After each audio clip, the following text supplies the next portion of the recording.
The days of the Andals were numbered. One by one, their so-called kings were bending the knee or facing the wrath of Aegon Targaryen. Aegon of old Valyria. Aegon who was blood of the dragon.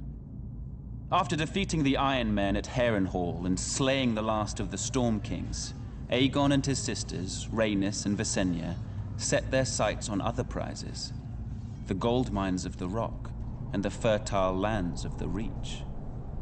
King Loren Lannister of the Rock and King Mern Gardener of the Reach foolishly thought their combined armies could beat back the Targaryen host. They rode forth together, their proud banners flapping in the wind, and faced off against Aegon in a vast golden field of wheat. The two kings commanded a massive force of nearly 60,000, and it appeared the day was theirs, until Aegon unleashed all three of his dragons for the first and only time. Each beast was named after the Valyrian gods of Aegon's forefathers.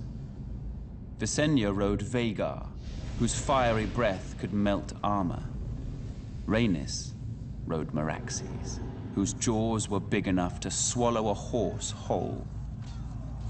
Greatest of all was Balerion the Black Dread, with fire dark as night and wings so huge whole towns were covered in shadow when he flew overhead. This magnificent creature was ridden by Aegon himself. 4,000 men were bathed in glorious dragon flame that day, on what came to be known as the Field of Fire. King Mern was among the dead, and House Gardener died with him. His stewards, the Tyrells, surrendered his ancestral stronghold of Highgarden to Aegon, and were appointed Lords Paramount of the Reach and Wardens of the South.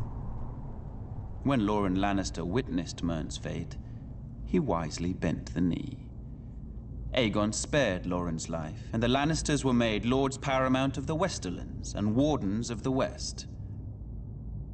After his triumph on the Field of Fire, Aegon's conquest was assured.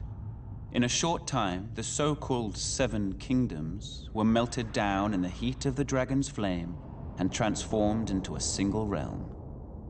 Aegon would forever be known as Aegon the Conqueror.